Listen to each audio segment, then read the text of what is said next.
Today, we are reviewing a video commentary called What is Black Fatigue? It argues the term's been co-opted to describe exhaustion with Black honor culture and crime. It's a really provocative thesis, but the execution has some, let's say, logical gaps that we think could be filled. Let's get right into it. Yeah, let's dive in. The first major area for me is the sociological backbone of the piece. The writer sets up this dichotomy between honor culture and dignity culture, but the bridge from history to today feels a little weak. The central sociological argument regarding honor culture versus dignity culture provides a compelling theoretical framework, but the causal link to modern behavior needs stronger evidentiary bridging to move beyond generalization.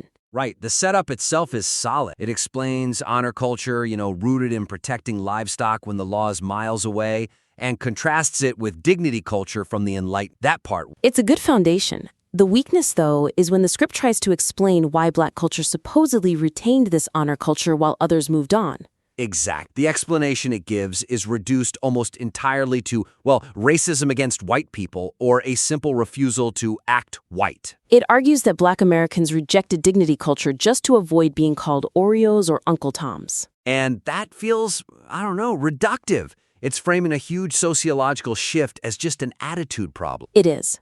And it also dismisses Thomas Sowell's theory about the Scottish influence, the whole cracker culture idea, without really offering a strong alternative. Yeah, the script just says, Scots aren't like this anymore, and kind of uses that to just throw the whole historical link out. Which, weakens the academic veneer the whole piece is going for. For sure. So, to strengthen this, the analysis needs to address the mechanisms that keep honor culture going. It can't just be about abstinence. It has to be about the environment. Yes. So instead of saying Black people reject dignity culture to avoid, being social outcasts, the script could explore the environmental necessity of it. That is a much stronger angle. Think about the rule of law, for example.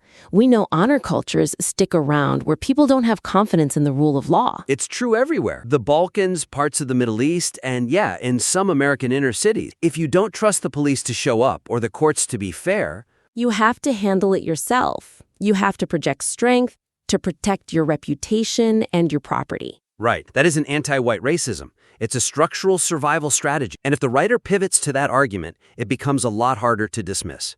It moves it from feelings to structure. Exactly. And what about the history part? It talks about the switch from pastoralism to the Enlightenment in the 17th century. To make that land, the writer should give specific examples of how legal structures replaced personal revenge in Europe. Yeah, it wasn't magic. The state got a monopoly on violence. The script should contrast that with the governance structures in, say, the parts of Africa or the Caribbean it mentioned. If you can show those places didn't get the same centralization of state power, then you have a real structural comparison. You're comparing systems, not just attitudes. And that brings us back to the whole Scottish. The script says Scots aren't like this today, so Sowell is wrong. That's a bit of a straw man. A much stronger argument would just acknowledge cultural evolution.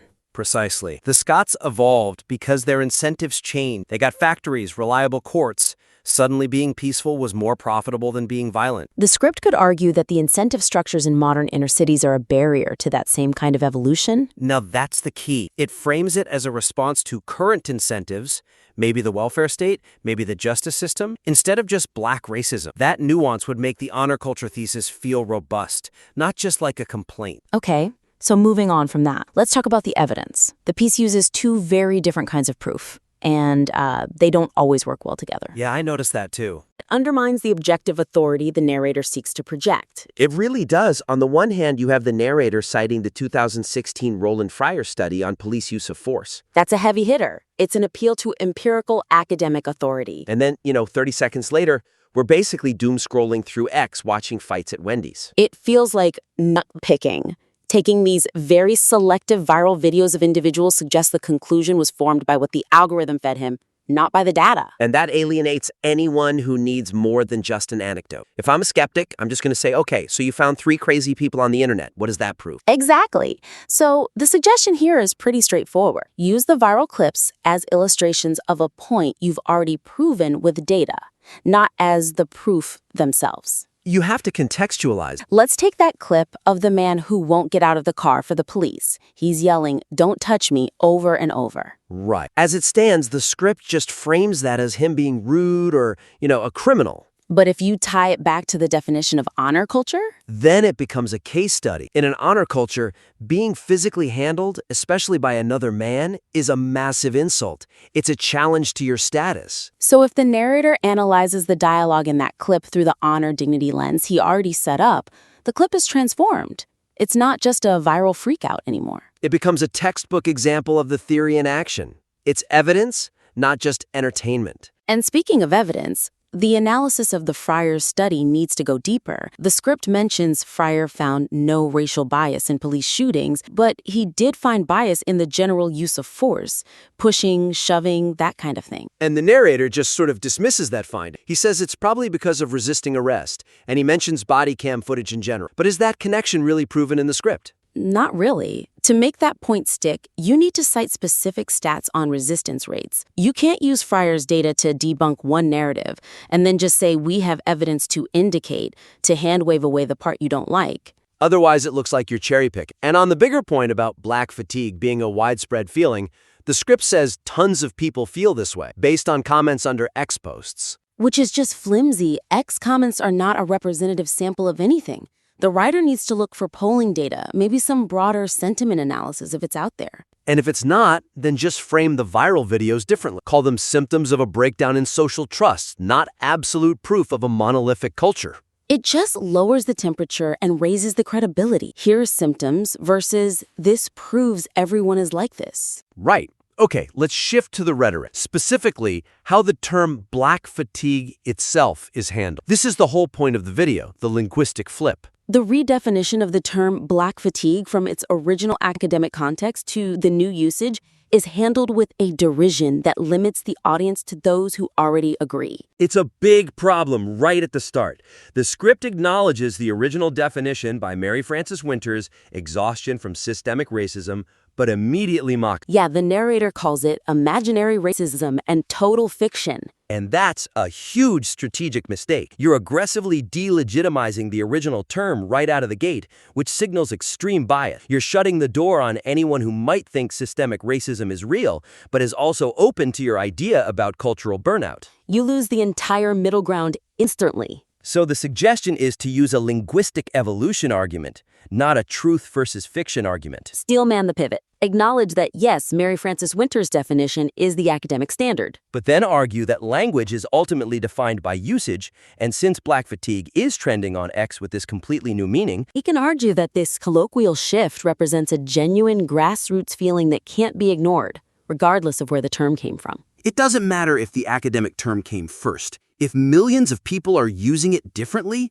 the meaning has shifted. That's just how language works. The script does compare it to the word woke, which is actually a really strong parallel. It is. Woke used to mean one thing to a specific group, and now, colloquially, it means something very different to a huge part of the population. So the writer should expand on that, explain how terms migrate from in-groups to these broader, sometimes oppositional contexts. It makes the redefinition feel like a natural linguistic thing, not just a political attack. It also helps the tone a lot.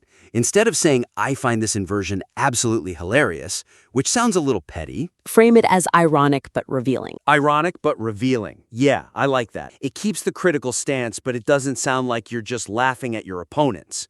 It makes the narrator sound more like a cultural observer. Less like a soldier in the culture war trenches. It elevates the whole thing. Exactly. Okay, finally, I want to touch on the second big cause the script presents. We've talked honor culture, but it also leans heavily on the single mother argument. The secondary argument regarding fatherlessness and the iron fist of single mothers is presented as a confident theory but lacks the connective tissue to explain the transition from strict discipline to public belligerence. Yeah, this part felt a little contradictory. The narrator says single mothers have to be these masculine disciplinarians to keep order. They rule with an iron fist. But then the argument claims this teaches kids to be aggressive and demand respect in public. Right. And usually you associate strict discipline with obedience. If you're raised with an iron fist, you'd expect the kid to be quiet and follow the rules, not brawl at a 7-Eleven. The link between the two is asserted, but it's not really traced logically. So the suggestion is to refine the psychological profile here.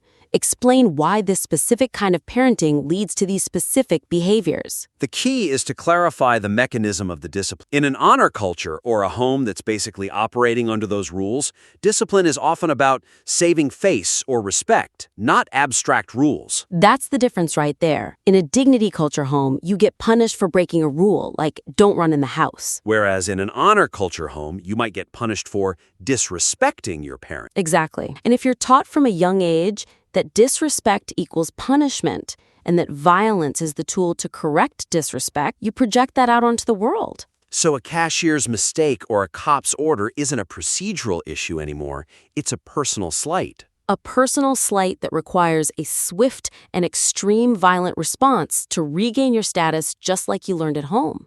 That connects strict mom to belligerent child. It explains the chaos. And the script also needs to connect the two biggies. Right now, fatherlessness and honor culture feel like two separate causes. They should be synthesized. Fatherlessness removes the father's protector role. That forces the mother and the kids to adopt these hyper-defensive honor culture traits just to survive. So the single mother isn't just a separate variable. She becomes the mechanism for transmitting honor culture when the father isn't there. That's the synthesis. And this all leads to the conclusion. The script's final line calls for Black Americans to join the rest of us in the 21st century. It's catchy, but it's vague. It doesn't tell anyone what to actually do. It needs to be actionable. And if fatherlessness is a root cause, then the conclusion should pivot to the need to restore the nuclear family. Right. Frame the family unit as the mechanism for shifting from honor to dignity culture. You can't just choose dignity culture if your environment is a war zone. But a stable two-parent home can create a little micro-environment where it can actually thrive. It gives the audience a how, not just a what. It turns a complaint into a prescription, which is always more powerful. It moves the piece from a rant to a potential solution. So, to recap the main points for the rewrite, the piece argues for a provocative redefinition of Black fatigue. It's bold, but to be persuasive, it needs some work. First, bridge that gap between historical pastoralism and modern urban life with better logic. Use the rule of law and environmental incentives, not just anti-white sentiment, to explain why honor culture persists. Second, balance the evidence. Stop nitpicking with viral videos. Use them to illustrate the academic data, not replace it, and be honest about the nuances in the Fryer study. Third, handle the linguistic shift of the term with curiosity, not mockery. Frame it as a fascinating evolution of language, not just fake news. And finally, fix the logic on the single mother argument. Explain how that respect-based discipline leads to public aggression, and link fatherlessness directly to the persistence of honor culture. If the writer can make those changes, this piece could go from being a standard culture war video to a genuinely insightful sociological critique. We invite the listener to refine these logical bridges and resubmit the work. We'd love to see how this argument evolves. Thanks for listening to The Critique.